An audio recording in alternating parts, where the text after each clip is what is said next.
Hey, I was just gonna talk about the way the guitar works as far as tuning goes, um, and how it skews.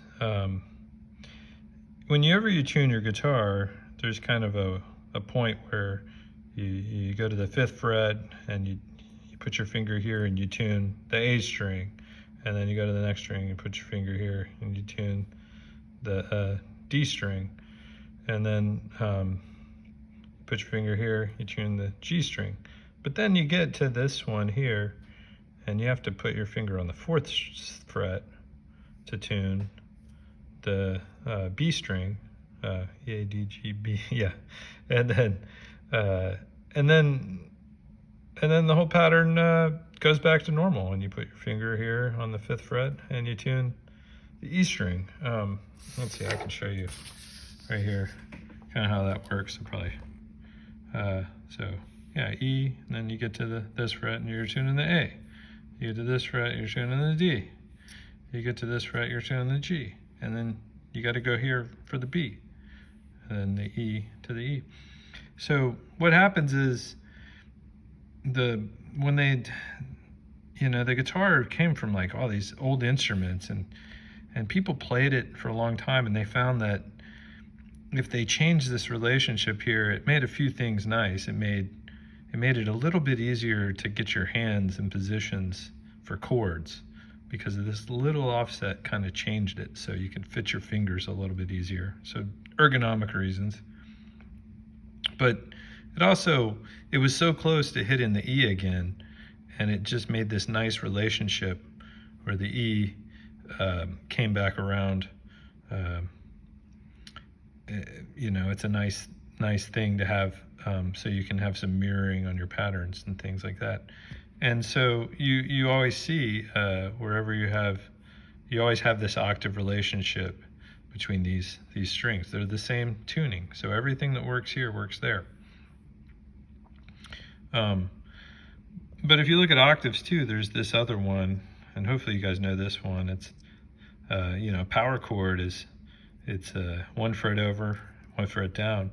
But if you go down one more fret with that, it's this octave relationship, and that works everywhere. You see there, it works again here, but when it gets to that tuning thing, it messes it up. You see here with this G and this G, it moved the whole thing down, because excuse me, because normally it would have been a C, so this would have been the note that you tuned to if you were there.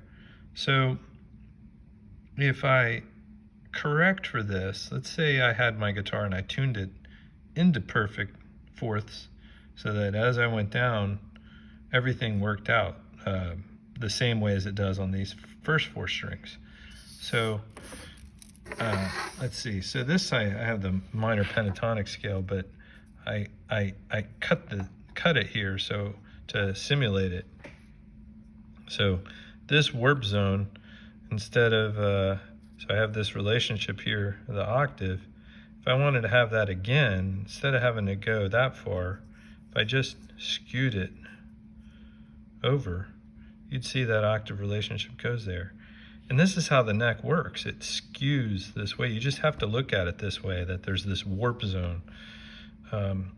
And when you do that, you see that there's patterns that emerge where you have a set of two strings, like this is the root, right? You have a set of two, and with two frets between them, and then you see there's a set of three, this box here, with the root being here. So here's that's the box. There's only two boxes to look at. It's like this, the root there, and like this with the root there. And these things fit into each other, okay? So the root on this one fits right there.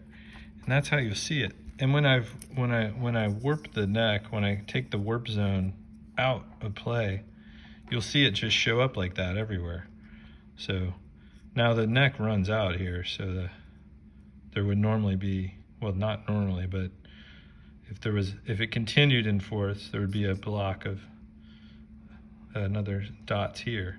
So that would be the middle 3, 1. Here's the 2. This would be another 3, 1 if it was. There's the middle. See, here's the block of 3 with that, and block of 2. So the lower of the 2 is always a 1. So this would have been a block of 3. This is a block of 3, block of 2. You just see these patterns that show up. So in these octave relationships. So whenever you're playing the guitar, you always have to think about this warp zone, and you can see how it changes patterns. Like this house shows up, but otherwise it would have been like that. It just makes these patterns show up. So just keep that in mind when you get there. You always have to skew over, right? You go up a little higher to make up for it. And the patterns that you're seeing that I showed you right here, these hold in place. It's just that you just have to remember that skews in that way. So hope that makes sense.